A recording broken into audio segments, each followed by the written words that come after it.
உங்களுடைய லக்ஷ்மி நீங்கள் பார்த்துருக்கிறது 0 லக்ஷ்மி. பொதுவாக மகா சங்கமம் அப்படின்னாவே வந்து கதையிலேருந்து அவங்க புதுசாக ஒரு இடத்துக்கு போகிற மாதிரி அப்படிலாம் இப்போ கொஞ்சம் கொண்டு வந்துட்டுருக்காங்க. அதெல்லாம் இருக்கிற தருணத்தில் இப்படி ஒரு கதை அப்படின்றது தான். என்னென்னா ராஜியும் சரி நம்மளுடைய மீனாவும் சரி அவங்க ஆஃபீஸ் ஒர்க்காகவும் அவங்க எக்ஸாம் எழுதுறதுக்கும் வர மாதிரியும் கோமதி உங்களுக்கு சப்போர்ட்டாகவும் மீனாவுடைய மாமா வீடு அப்படிங்கிற மாதிரி உங்கள் கதையில் கொண்டு வந்திருக்காங்க. ஓகே, இதில் என்னென்னா தங்கராஜ் வந்து ஒரு சாந்தமாக இருக்காங்க. அப்படிங்கும்போது கோமதிமா வந்து நிறையா விஷயங்கள், அதாவது அழகு மலருக்கு வேலைப்பளு அதிகம் அந்த மாதிரியான விஷயத்த ஒரு ஹைலைட் பண்ணுறது ஆல்ரெடி பண்ணியிருந்தாலும் மீண்டும் இவங்க ஒருத்தங்க வந்து பண்ணுறது அப்படிங்கிற மாதிரி இருக்குது. மற்றபடி பார்த்திங்கன்னா நார்மல் ட்ராக்காக இருந்தாலும் இந்த பக்கம் பிஎஸ் ஃபேமிலியில் இருக்கிற கதையெல்லாம் அப்படியே வரும்னு நினைக்கிறேன். அதாவது 8 மணிக்கு மேலே இவங்களுடைய சீன்ஸ் வரும், இங்கே இவங்கெல்லாம் இருக்க மாதிரி அப்படி 2 பக்கமும் கொண்டுட்டு வருவாங்க அப்படின்னு நினைக்கிறேன். ஏன்னா கதிர்லாம் இல்லாமல் 1 ஹவர் ட்ராக் ஃபுல்லாலாம் கொண்டு வர மாட்டாங்க. இந்த பக்கம் வீட்டில் அவங்க இல்லாமல் எப்படிலாம் இருப்பாங்க அப்படிங்கிற மாதிரி கொண்டு வருவாங்க.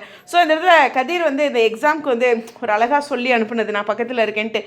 நம்ம வாழ்க்கையில் நல்ல விஷயங்கள் பண்ணும்போது இந்த மாதிரி சில விஷயங்களை மறைக்கும் போது நம்மளும் தவறாக அந்த பக்கம் இருக்கவங்களுக்கு தெரியும், ஆனால் எல்லாத்துக்கும் தெரிய மாட்டோம்.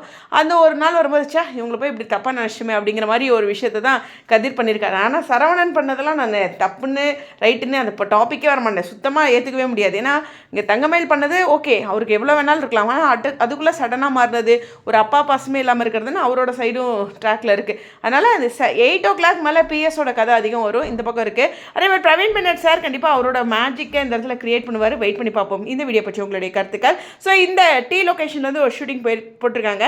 அதில் இப்போ அன்ஷி இல்லை, அது மாதிரி யாரெல்லாம் இல்லை அது மாதிரிலாம் மென்ஷன் பண்ணி போட்டிருக்காங்க. ஓகேவா, இது ஒரு புரிதலுக்கு.